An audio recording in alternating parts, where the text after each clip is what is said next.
Olá, sejam todos muito bem-vindos, muito bem-vindas e muito bem-vindes. Esse é o podcast Papo no Café.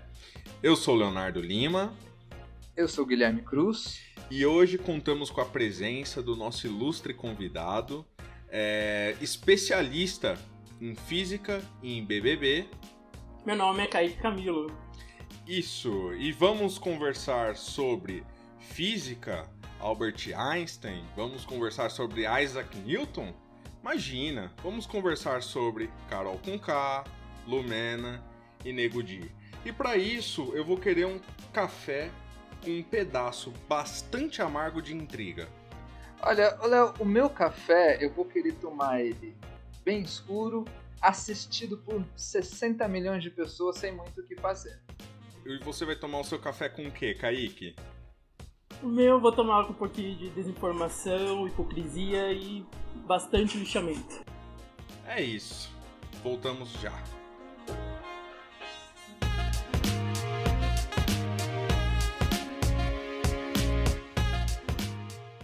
Então, Kaique, Kaique Gui, né? A gente tem acompanhado as discussões ao longo da semana, percebemos que o BBB tem ganhado bastante destaque, né?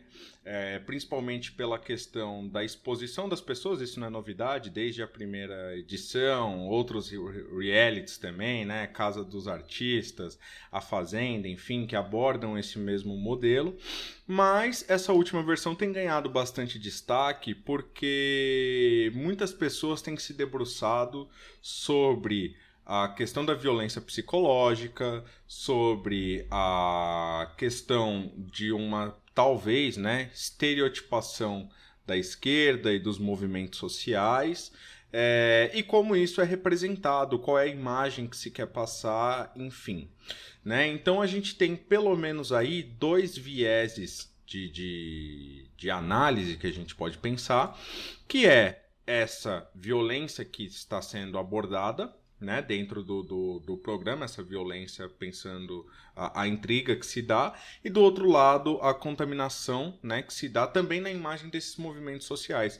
E aí eu queria ouvir vocês um pouquinho, qual o posicionamento de vocês acerca disso, concordam, não concordam, enfim. Eu concordo. Eu acho que até agora... Bom, na verdade, antes dos últimos acontecimentos, foi uma edição um pouco difícil de assistir, porque você esperava desde o começo um total desapego, uma alienação. E você ganhou problematização, você ganhou a discussão de vários gatilhos que algumas pessoas possam ter, e foi bem difícil.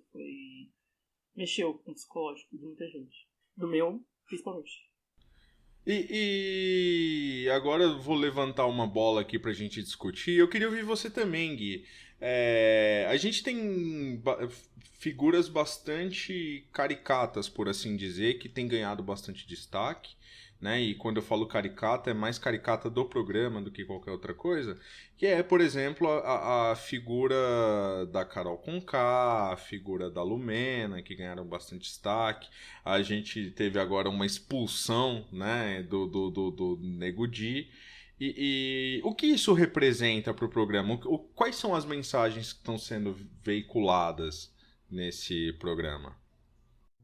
Eu acho interessante como...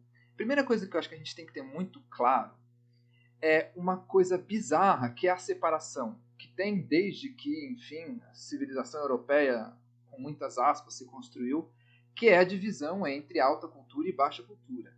Essa divisão já foi problematizada por muita gente, Raymond Williams e vários outros intelectuais, que é uma divisão construída para ser violenta. Por que eu estou dizendo isso? Porque a gente costuma considerar Big Brother como baixa cultura, portanto como algo a ser descartado. Em grande medida não é, desde que ele consegue fazer como o que a gente está fazendo agora, suscitar alguns debates que são muito interessantes. Então a gente está falando sobre Big Brother, mas não necessariamente sobre Big Brother, mas sobre as discussões que ele levanta. Né? E a partir disso, né, posto isso, eu queria que a gente se lembrasse pensando nessas pessoas que estão lá e que estão gerando uma série de debate, primeira coisa é lembrar o seguinte: uma das coisas mais discutidas nessa edição é a questão da cultura do cancelamento.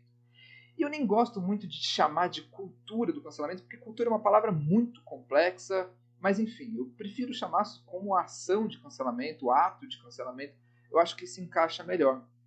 Para a gente falar disso, eu queria só lembrar uma questão. A gente construiu o Brasil estruturado no cancelamento. Quantos escravizados puderam escrever sua história? Quantas mulheres no período imperial, quantas travestis no período da ditadura, ou quantos negros da periferia hoje em dia puderam contar sua história? A gente conhece a história dos senhores de escravo, a gente conhece a história dos imperadores, das oligarquias, mas a gente não conhece a história dessas pessoas. Então, querendo ou não, a gente construiu o Brasil em cima do cancelamento.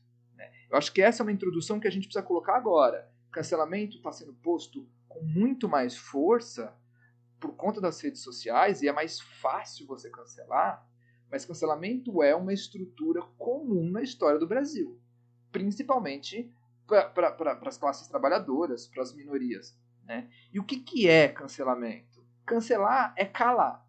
Eu posso calar um nazista. Tá? Em muitos momentos, calar alguém torna-se uma forma de calar o debate. Então, calar o nazista eu acho absolutamente necessário. A pessoa não tem direito de se propor o extermínio de um grupo. O problema é o seguinte, que a gente sempre tem em mente. Quando eu calo alguém, eu calo o debate. E isso é um problema. Né? Então, há algumas falas que têm que ser canceladas, uma fala racista tem que ser cancelada, uma fala nazista tem que ser cancelada. Né? Mas quando eu cancelo uma pessoa, eu acabo com o debate. Isso é silenciamento, isso é violento, isso é um problema. Então a gente gerou uma máquina de cancelamento sem problematizar o que está sendo cancelado. Então eu concordo em cancelar algumas falas, mas eu não concordo quando a gente cancela uma pessoa. E isso é um debate que está sendo colocado no BBB agora. Né? Quando, por exemplo, a casa como um todo cancelou o Lucas. E aí você via cenas de isolamento. Mas para a gente seguir, eu ia convidar o Kaique, que é o nosso especialista em Big Brother, para ele fazer um pouco do panorama dele sobre o que está acontecendo no Big Brother, por que ele está gerando tanta polêmica, né? Eu acho que esse Big Brother começou muito... Ele não estava dando o entretenimento que as pessoas queriam no começo, porque as pessoas entraram receosas, porque a última edição ela foi muito de fada sensata, uma coisa muito de pessoas desconstruídas. Foi a edição da desconstrução. Foi uma edição que você lutou desde o começo contra o machismo, no final passou pelo racismo, e teve uma mulher preta vencedora pela primeira vez em muitos anos. E aí as pessoas entraram, os famosos e os anônimos entraram com essa questão de entrarem desconstruído. Eles quiseram fazer... Teve um episódio que eles fizeram uma rodinha para falar sobre a cultura do cancelamento, criticar a cultura do cancelamento, eles choraram, foi uma coisa emocionante, foi assim, não teve entretenimento nenhum, foi uma coisa assim, blasé, foi algo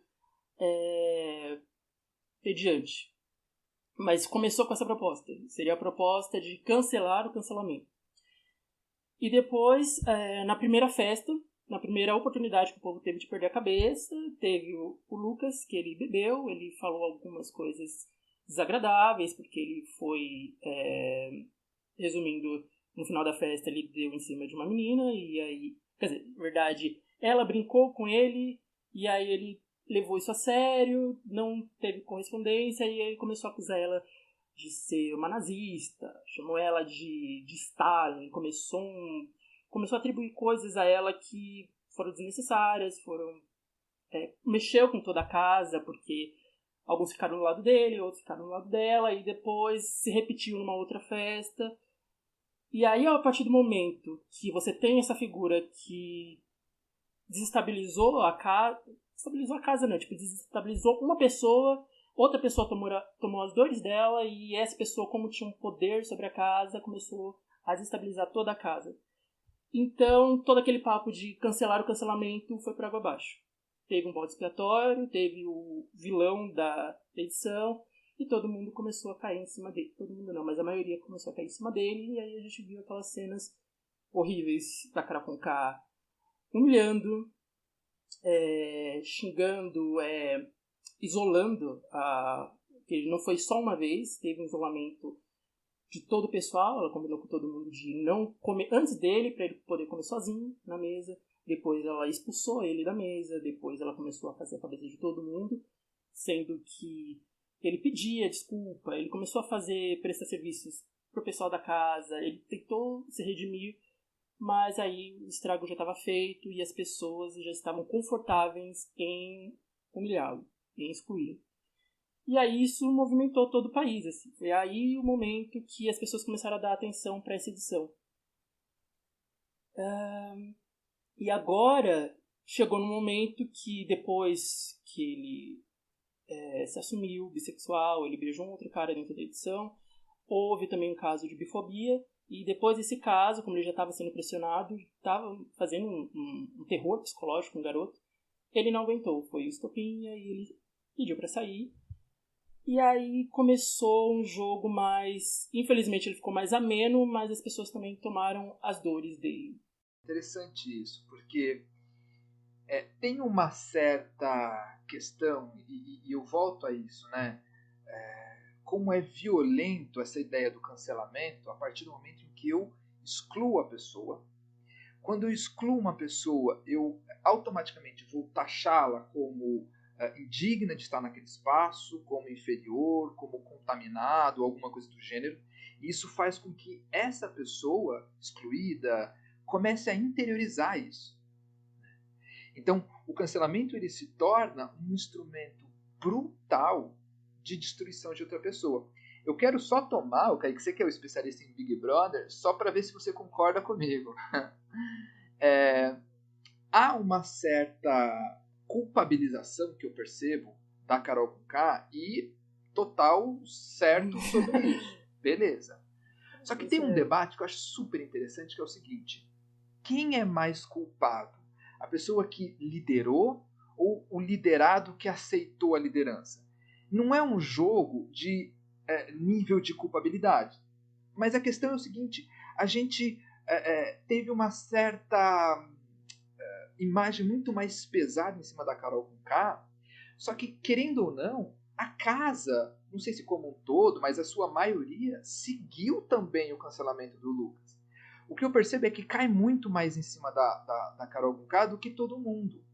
Não sei se você concorda com isso, mas todo mundo ali se apropriou deste instrumento violento do cancelamento, que é um reflexo do que acontece muitas vezes na nossa sociedade, né? Então a gente massacra uma garota porque ela tem uma sexualidade mais aflorada, massacra-se essa garota. Ou, enfim, o garoto que acabou de sair do armário, massacra-se o garoto.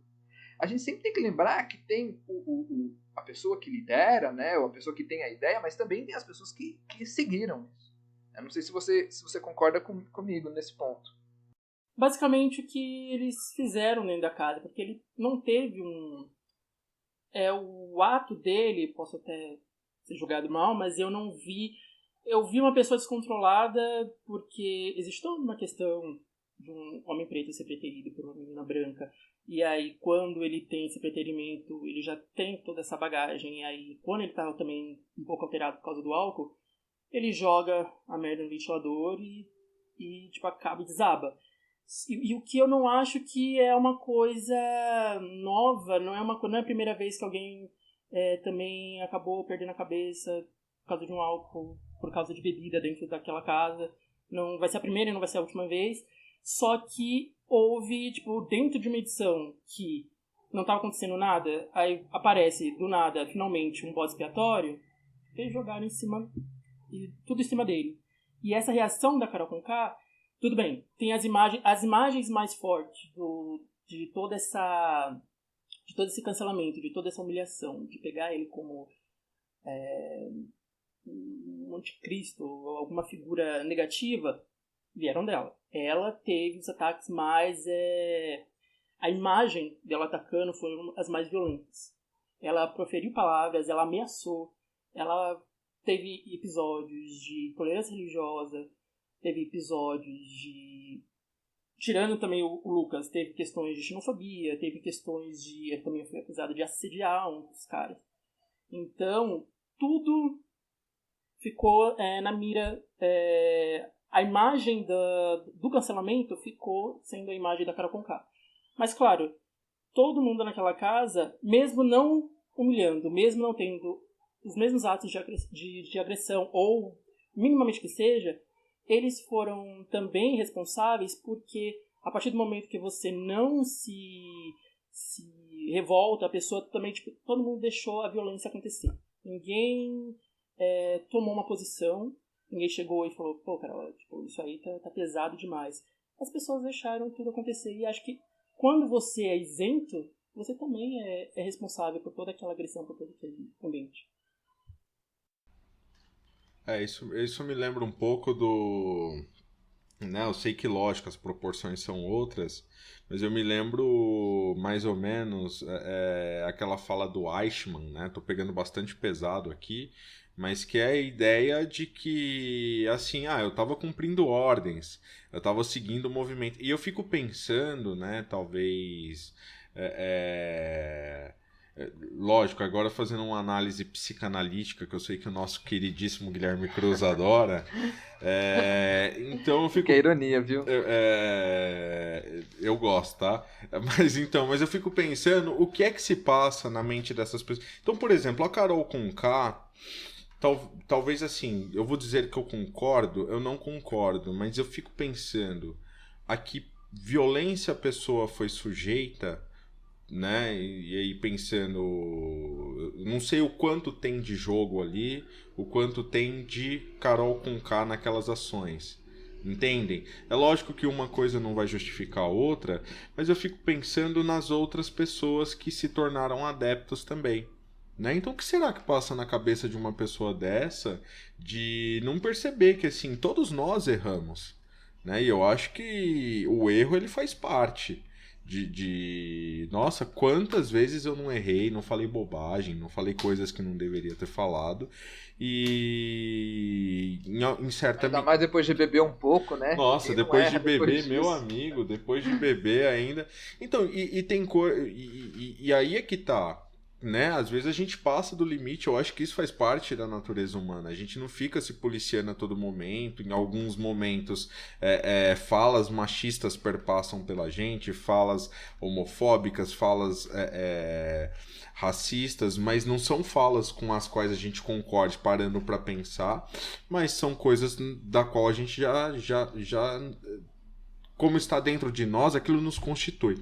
Então, a pergunta que eu fico, né, e aí eu queria trazer para vocês, até para escutar também, o que é que tem de fato dessas pessoas dentro dessas ações, né? Porque, querendo ou não, a gente não pode descartar que é um ambiente controlado, eles procuram também passar uma imagem para as pessoas, então, como o Kaique, como você falou, né, Kaique? É uma coisa meio blasé, assim. Eu lembro daquela fala ridícula do Fiuk, né? Pedindo desculpa pro... Assim, eu tô... Agora, obviamente, eu tô falando de orelhada, mas assim, eu vi que repercutiu muito. Ai, perdão por ser homem, branco, hétero, sabe? Então, tipo, o quanto a coisa fica meio caricata e a gente percebe... Assim, pelo menos me parece. Aquilo ali não é o Fiuk. Aquilo ali é a imagem que o Fiuk quer que as pessoas façam dele, né? Então, o que que tem ali de, por exemplo, porque eu estou nas câmeras, eu quero fazer passar? Eu tenho Pegando isso que você está falando, eu gostaria de fazer um exercício mental que A essa traria uma hora, certa meu crítica jovem. sobre isso. Cara, exercícios mentais a gente sempre faz antes de dormir para exaurir o nosso cérebro e a gente dorme melhor. Vai lá. Mas deixa eu ver se parece claro. Quando eu estou tentando convencer alguém, ou seja, eu estou num jogo, quero convencer as pessoas a me levar até o final, né? Não me tirarem no paredão. Como é que eu faço esse convencimento? Eu vou tentar ser o que eu acredito que as pessoas vão gostar. Tudo bem? Não é um exagero pensar nisso. Obviamente, ninguém naquela casa faria uma fala a favor da pedofilia porque sabe que isso seria massacrado na nossa sociedade. Então, quando alguém faz uma fala, eu não sei se é verdadeiro ou não, e não tem como a gente debater sobre isso. Mas quando alguém lá naquela casa faz uma fala, em algum grau ela está tentando convencer as pessoas. Então, quando você pega o grau de violência de várias falas ali, ditas ali naquela casa, e obviamente todos sabiam que estavam sendo filmados, o que isso diz?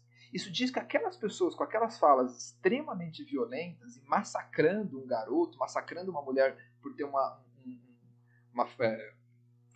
por ser nordestina e tal, massacrando alguém pela religião dela, em algum grau as pessoas acreditam que isso cala positivo na sociedade brasileira. Entende o meu exercício? Porque senão eles não falaram coisas aleatórias tiradas da cartola e todos sabiam que estavam sendo filmados. Então, em algum grau, aquelas falas falam para muitos brasileiros. E é simples. Eu vi muita gente, uma coisa irônica, que é curioso, como aquelas falas falam para muitos brasileiros. Muita gente criticando a Carol Conká curtiu os Instagrams feitos para cancelar a Carol.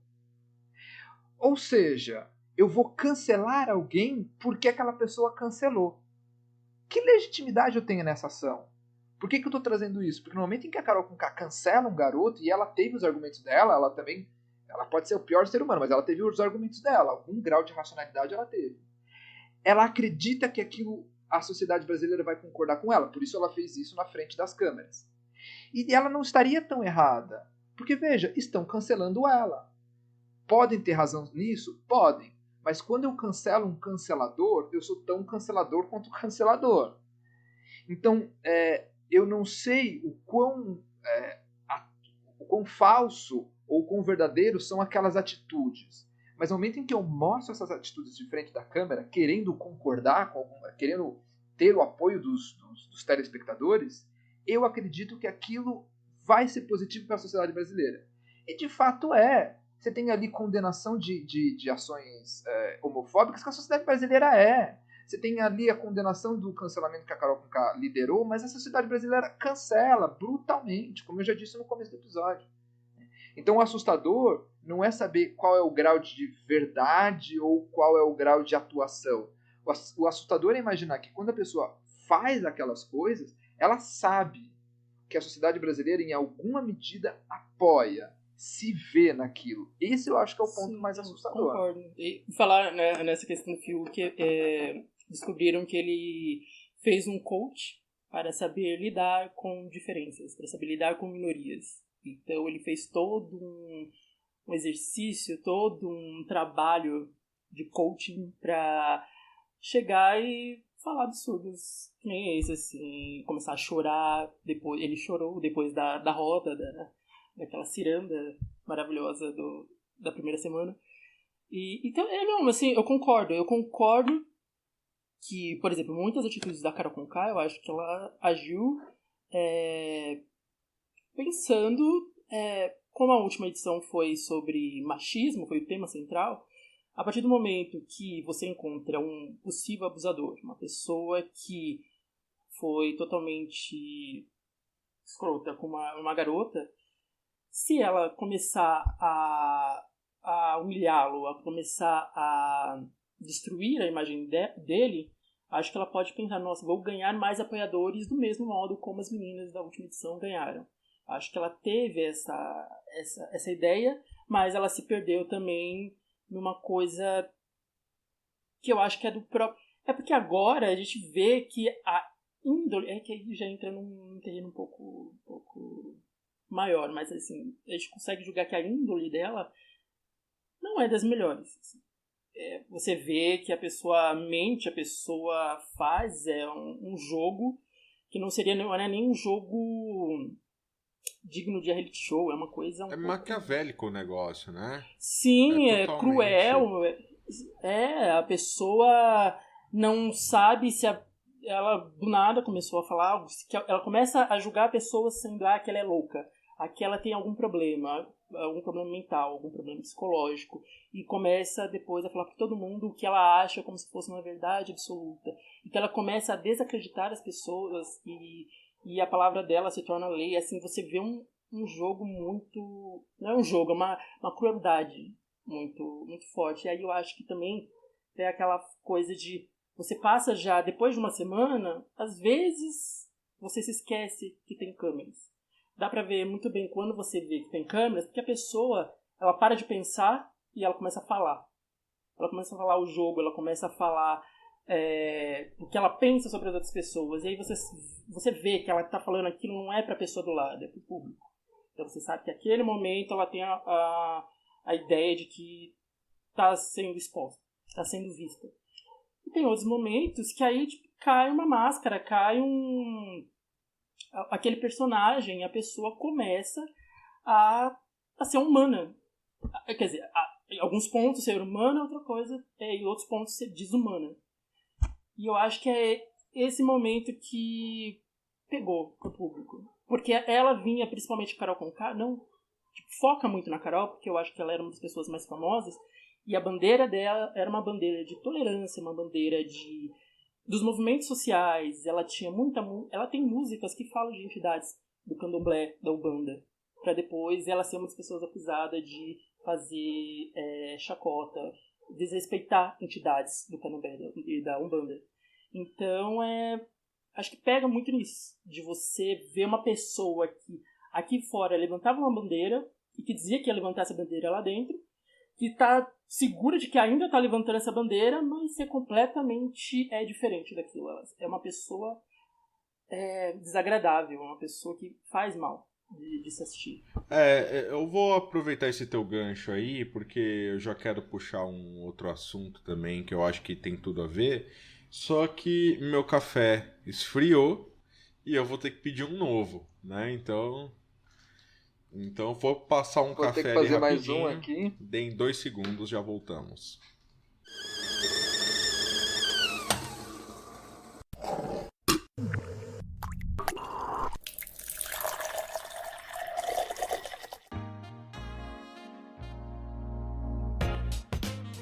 Essa questão que você falou da Carol Conká, Kaique, ela é bastante interessante, né? Então você tem uma pessoa que levanta uma bandeira na sua prática artística, né?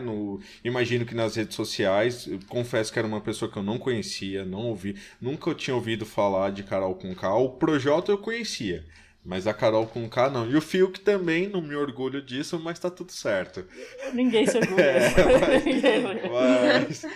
Mas a Carol Conká, ela tem uma questão, e aí eu queria jogar pra você, meio que sendo aqui advogado do diabo, jogando na esquerda e na direita, mas eu queria ouvir vocês também, que então ela parece querer surfar uma onda que deu certo no penúltimo Big Brother, né? Que é a questão que você levantou. O único que eu lembro do último Big Brother é o Badu, não sei porquê. Desculpa? Badu? Badu? Babu. Babu. Não, Badu é aquele antivírus sinistro. Ou é aquele aplicativo para pessoas mais de 40 né? anos encontrar alguém na internet. Ah, é? Tem isso também? Tem o Badu, tem esse Badu. Gente, tem vários Badu. Que também tá válido, né? Babu. Tá, ou então é um ato falho aqui, vai saber. Mas voltando, então. E me parece que ela tentou surfar uma onda. Só que tem uma questão que por exemplo, a Carol Conká, ela se mostra muito aguerrida nas suas falas, né? E aí ela se mostra muito aguerrida, ela tem o seu posicionamento, ela não se dobra, a verdade dela é absoluta, então rola uma questão que é se colocar na posição do opressor, sabe? A lá Prudêncio no Machado de Assis, né? É o oprimido se tornando opressor, né? Que é a questão que o Paulo Freire aborda. Quando a educação não é libertadora, não é emancipadora, o sonho do oprimido é ser opressor. E aí, nessa questão, Onde que a Carol com K entra nisso? Ela cumpre um papel importante? Ela não cumpre? Você acha que tem ali uma ideia de estereotipação dos movimentos sociais, né? Dessas bandeiras que são levantadas? Queria ouvir vocês sobre isso. Tá. Sim, não, Ed. Quando a Carol. Ainda bem que você lembrou do Prudêncio, porque eu lembrei do Gilberto Freire. Gilberto Freire. Paulo Freire, Aham. eu lembrei do Paulo Freire na hora, porque é isso. Ela não tem nenhum traço daquilo que ela propagava. Porque ela é muito. Ela até ia ter um programa falando sobre sexo. É um programa com uma ideia feminista. Só que foi cancelado. Por quê? Porque foi numa semana que ela começou a ridicularizar uma mulher. Ela Aham. começou também na mesma semana, ela falava que não brigava por homens e acabou fazendo uma mulher chorar porque ela acusou essa menina de estar dando em cima do boy dela. Então foi uma coisa assim muito... a pessoa Carol Conká e o ídolo Carol Conká. Aham.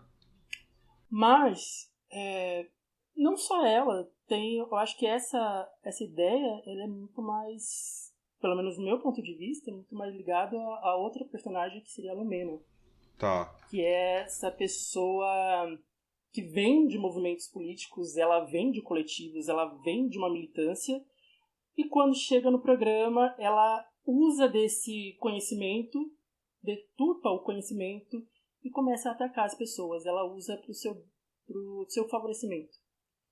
Então eu acho que isso é muito mais preocupante. Foi uma coisa que é muito mais prejudicial. A Carol Conká, ela é um personagem, ela é uma cantora, é um ídolo que, se ela não tiver mais a fama dela, o número de seguidores, acabou. As pessoas podem mudar para outras. Tem outras pessoas com a mesma fala política, a mesma fala social, mas que de alguma forma é verdadeira nas suas ações. Agora a Lumena, ela está sendo usada para você totalmente deturpar a visão de movimentos de coletivos, de movimento de militância. Eu acho isso muito preocupante. Acho que a pessoa dela, as falas delas é muito mais nociva nesse sentido. Eu concordo absolutamente com o Kaique. E você vê como é importante trazer um especialista no assunto, né? Ele já traz o assunto pra Desde o gente poder BBB1 eu estou desenvolver. esperando essa oportunidade. Desde Não, Bambam, imagina. eu estou esperando essa Falar de oportunidade. BBB. Gente, Não. Eu queria levantar dois problemas que seguem nesse mesmo caminho. O primeiro é o seguinte: é uma coisa que a gente sempre tem que ter em mente quando a gente fala sobre este grande assunto que é BBB, que é a capacidade da Globo de construir uma narrativa com as cenas gravadas. Né? Então, se me derem as mesmas 24 horas de gravação, eu conto outra história. Se me derem liberdade total, eu faço até a Carol Conká parecer uma boa pessoa, mas aí também acho que nem com liberdade total. Mas enfim, a Globo constrói uma narrativa, né, do que ela quer passar. Isso eu acho que é uma questão. Né? A gente não pode cair na fantasia de pensar que o BBB é um retrato do Brasil, porque não é. No limite, é um retrato do Boninho e da sociedade que o Boninho vive, né? o diretor do programa. Porque só em baladas muito caras que eu vi tanto homem branco sarado e mulher de cabelo loiro, né? Como tem no Big Brother. Então não é um retrato do Brasil. Né? Nem de longe é uma questão pejorativa. Também sou homem branco e queria ser sarado, mas a questão é que não dá para imaginar que isso é um retrato, isso é uma narrativa. Né? A questão que eu quero pensar é o seguinte: essa narrativa construída artificialmente serve a quem? Ou serve a quê? Né? Não sei se cai um pouco na questão da teoria da conspiração, imaginar o porquê que a Globo está construindo aquilo, mas o meu ponto não é pensar no motivo da Globo, mas o meu ponto que é um segundo caminho, né? Que é um pouco do que o nosso café de hoje quer ressaltar, são os efeitos dessa narrativa que a Globo tem construído e vinculado para milhões de pessoas. Né? Quer que são efeitos absolutamente deletérios em relação a como a sociedade vê o movimento negro e o movimento feminista, a partir da Lumena, da Carol Conká, enfim, do Projota e tal. Né? Eu quero trazer, os links vão estar, o link dessa matéria que eu vou ler um trechinho vai estar na descrição, que é uma matéria que saiu na Jovem Pan, né? Escrita por um cara, não conhecia, chamado Adrilles Jorge.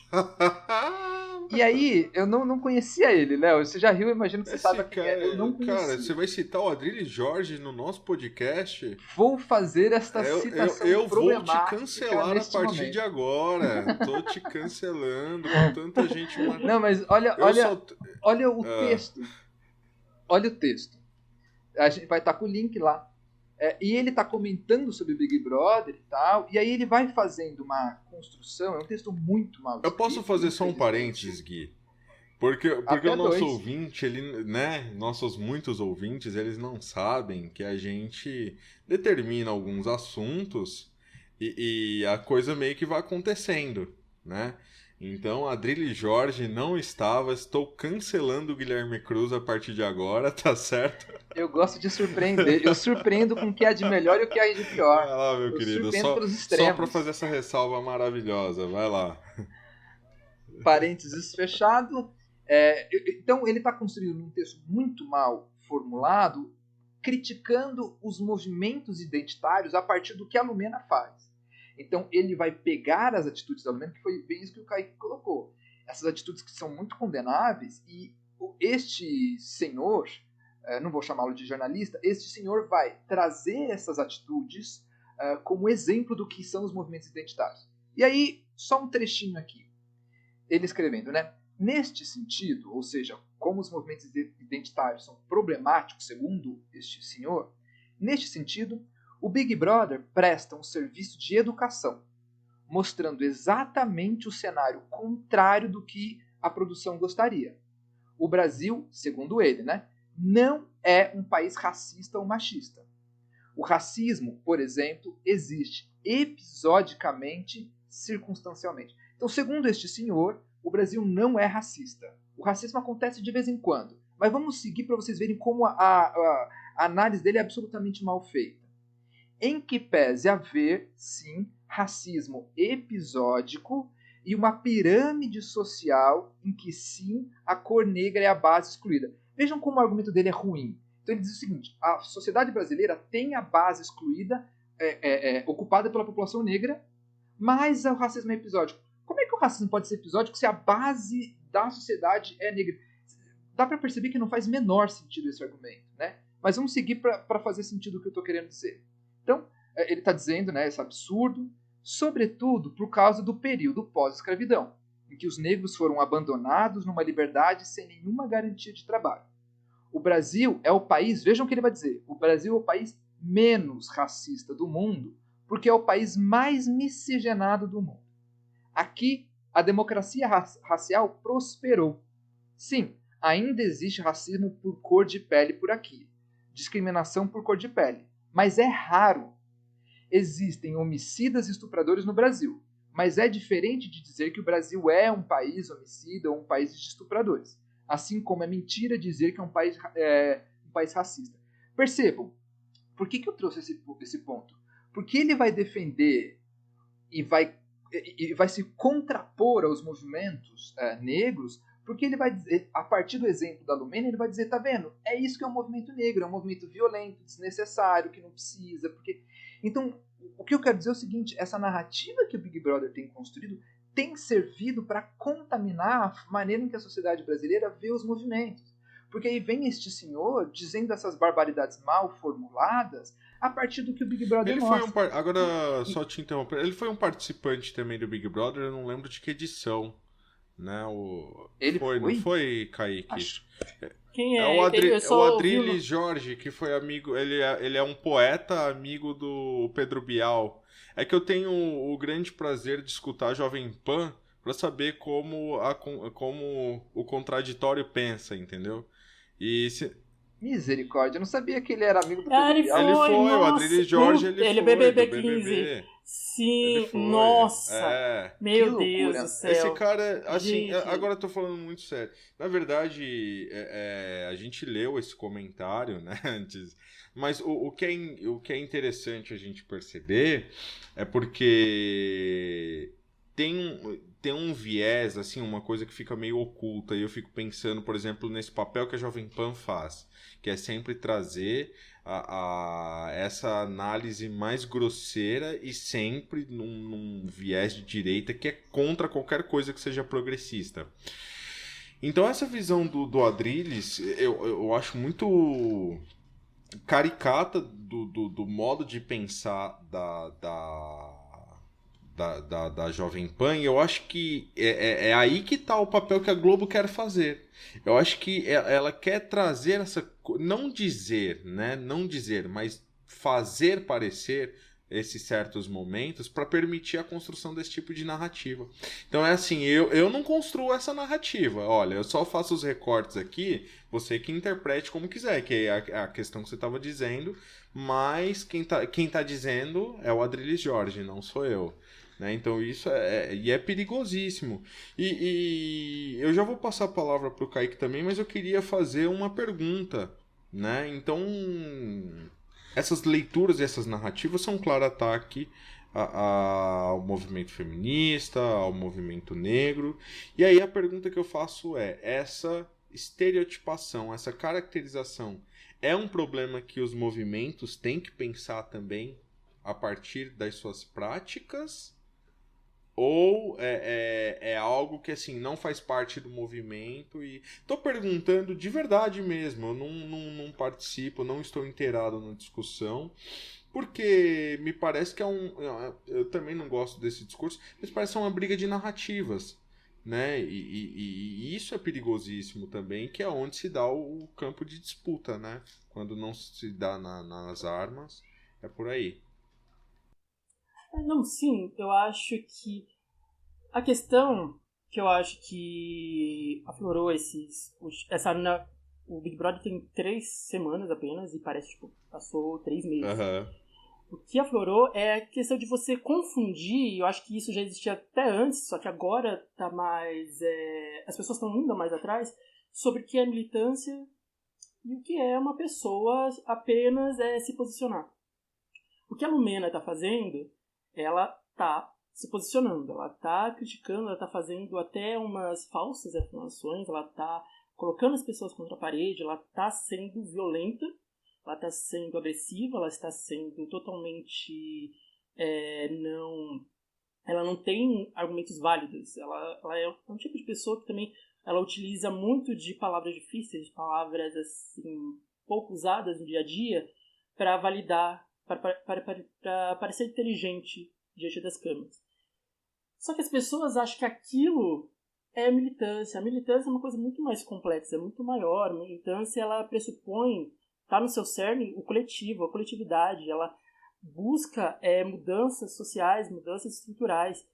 E não existe, não existe mudança estrutural, social, quando você tenta, não sei, defender o Nego Di ou Projota do paredão dentro do reality show, sabe? Aquilo não é militância.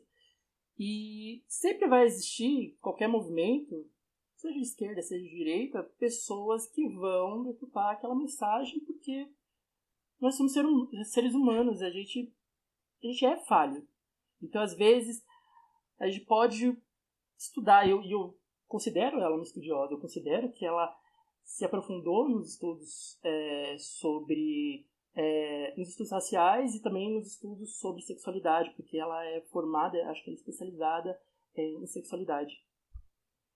Só que, em algum momento, ela usou todo o conhecimento dela de uma forma errônea. Ela está usando pautas reais, pautas que necessitam de uma atenção num contexto totalmente fora daquilo. E acho que isso não é a primeira vez que eu vejo.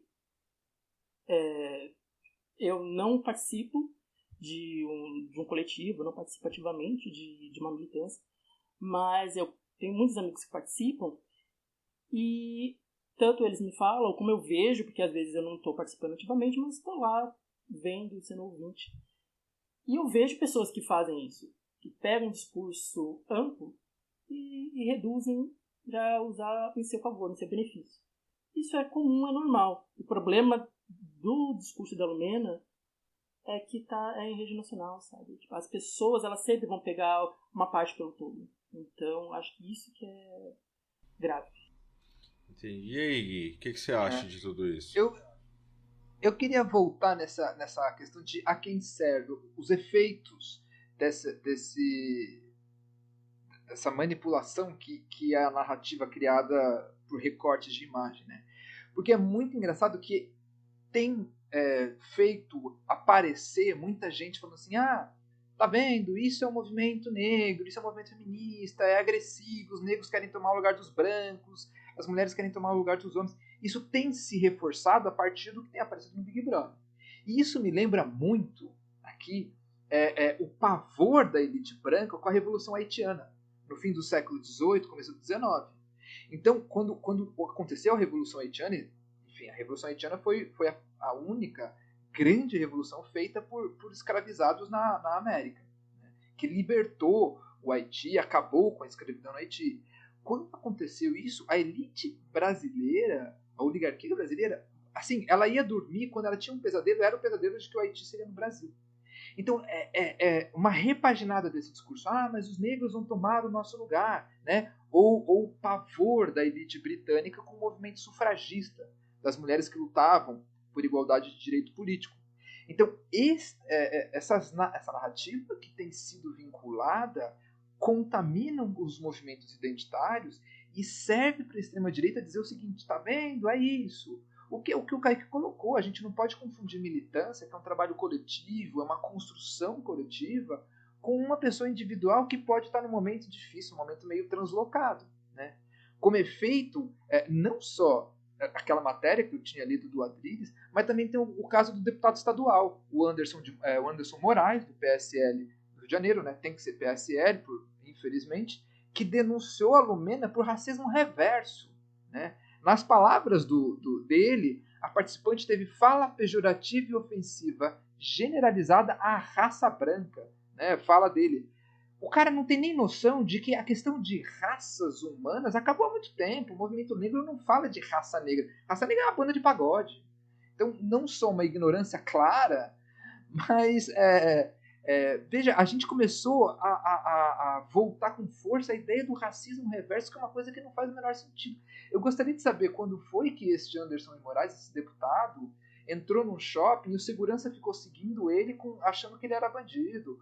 Ou quando foi que ele foi entrar num prédio e o porteiro falou para ele entrar pelo portão de serviço. Então, racismo reverso é uma coisa, né? Então, há um perigo da construção, a partir do BBB e de imagens de controle que ela tem gerado, né? Que é uma imagem de controle, é um conceito muito interessante, porque diante de um fenômeno, por exemplo, os atos da Lumena, eu atribuo a essa pessoa uma imagem. Por exemplo, a nega doida, histérica, que só quer lacrar, né? E aí essa imagem pega, por isso que a gente chama de imagem de controle, né? Não sei o caso da Lumena em específico, mas essa imagem pega, né?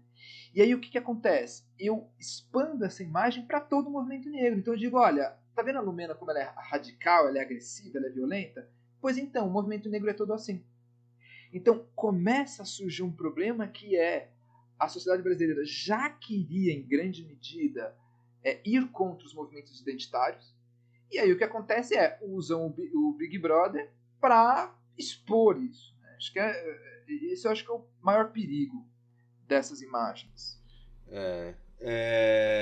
Bom, tem muita coisa que a gente poderia puxar de todos esses tópicos, né?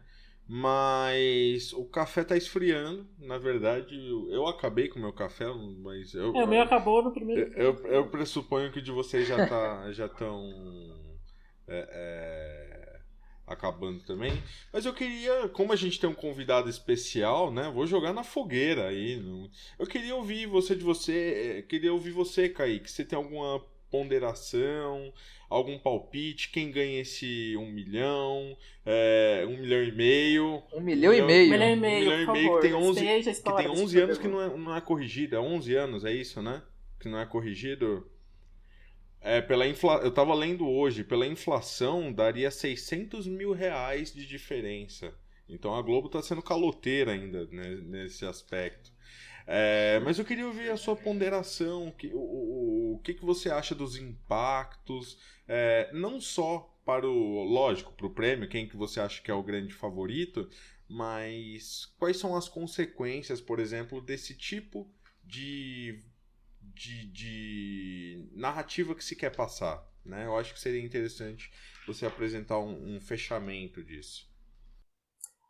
Bom, agora é meu momento, porque eu Brilha! gosto muito disso. Não, porque, gente, estou na torcida, está tirando meu sossego, minha paz, mas estou lá firme e forte, torcendo pelo G3, que é formado por um homem gay, que é o Gilberto, que é formado por uma mulher nordestina, que é a Juliette, e pela Sara, que é uma mulher loira, branca, padrão, mas é o entretenimento. Ela é engraçada, ela é divertida, ela é inteligente. Tá. Então ela faz as minhas noites. Então eu quero qualquer um do G3. Mas eu acho que a Juliette, porque ela, por ter sofrido, ela sofreu muito ataque. Depois do Lucas, ela foi a pessoa que mais foi atacada, ela foi humilhada, ela foi também excluída. Teve episódio de xenofobia, teve episódio de pressão psicológica, as pessoas duvidaram muito dela. Então tem essa narrativa do oprimido, e ela tá despertando no jogo, então eu acho que o meu favoritismo é pra ela. Mas desde o Big Brother 18 ou 17, eu acho que fica instável essa coisa. Eu acho que geralmente o favorito no início não é o favorito no final, mas é muito difícil. Tipo, comover São muitas emoções, né? É muitas emoções. Assim, mas eu acho que o principal problema é porque ano passado você teve não só Big Brother, mas também A Fazenda, The Voice e outros reality shows, não só no Brasil, mas no mundo. Você teve os principais realities do mundo tiveram vencedores negros. Entendi. Então, teve foi algo positivo, porque eu não considero representativo aquilo, mas eu considero legal. Eu não considero, a situação do negro no mundo não vai mudar porque a Thelma e o Jojo Todinho ganham Big Brother, mas é legal, é legal você se ver e às vezes eu também me vi. É legal, vou deixar isso, é legal. Só que também vem um discurso de pós-racismo, um negócio pronto, agora, se uma mulher preta conseguiu, então acabou o racismo. Olha quantos pretos sendo bem-sucedidos em pleno 2020, como se não tivesse acontecido o assassinato do George Floyd nos Estados Unidos, como se não aconteceu o assassinato desculpa, eu não vou lembrar o nome daquele senhor de 60 anos no Carrefour, como se a situação do negro no mundo não tivesse problemática, mas como se o reality show definisse. Entendi. E agora você tem acho que todos tiveram 3 pessoas negras, de todas as pessoas negras aí do Big Brother sendo atacadas. Tem esse discurso de racismo reverso, tem a questão da militância exacerbada. Então eu já acho que é uma coisa que acaba com tudo que foi construído, de ver essas questões da militância de verdade, essas questões dos movimentos sociais que foram construídas, ao meu ver, e ficaram muito fortes a partir de 2016, porque essa foi a minha impressão, agora tá sendo destruída aos poucos. Então agora, não só porque você tem um personagem preto, que ele vai ser legal, sabe? Não vai ser por você ter um personagem preto que ele vai ter que a história dele antes do programa vai ser levada em consideração. Eu acho que acabou, assim. Entendi. Parece que o fator étnico, racial, não importa. E se não importa lá dentro do programa, também não vai importar aqui fora. Então acho que essa é uma coisa danosa desse BBB. É uma perspectiva bastante pessimista, né? E lógico, se não fosse pessimista, não estaria no nosso Papo no Café. Ai, que horror! Porque, eu acho que eu terminei na última eu terminei na positiva, né, Gui? Então eu acho que talvez a gente tenha alguma esperança. Há que haver. Mas eu falei do pessimismo na brincadeira, mas são coisas para quais a gente tem que chamar atenção, né? Pra, enfim, jogar luz e tentar traçar as melhores estratégias. Mas, pessoal, acabou o nosso café, então a gente vai ter que encerrar por aqui. Você já está mais que convidado para a próxima. Eu queria deixar o recado para todos vocês nos seguirem nas nossas redes sociais, que eu não vou lembrar. Guilherme Cruz vai ficar bravo comigo, mas se não me engano, Papo no Café, @Papo no Café no Twitter, @podcast Papo no Café no Instagram. Se vocês quiserem escrever pra gente, podcastpaponocafé@gmail.com. Vamos ler? Não sei, mas tentem. Todos os links das informações que utilizamos estarão na descrição. E como sempre, o nosso Papo no Café dessa vez foi patrocinado pelo jornalismo que não é enviesado. E é isso, agradeço a audiência, nos vemos então no próximo podcast Papo no Café. Tchau, pessoal. Tchau, obrigado.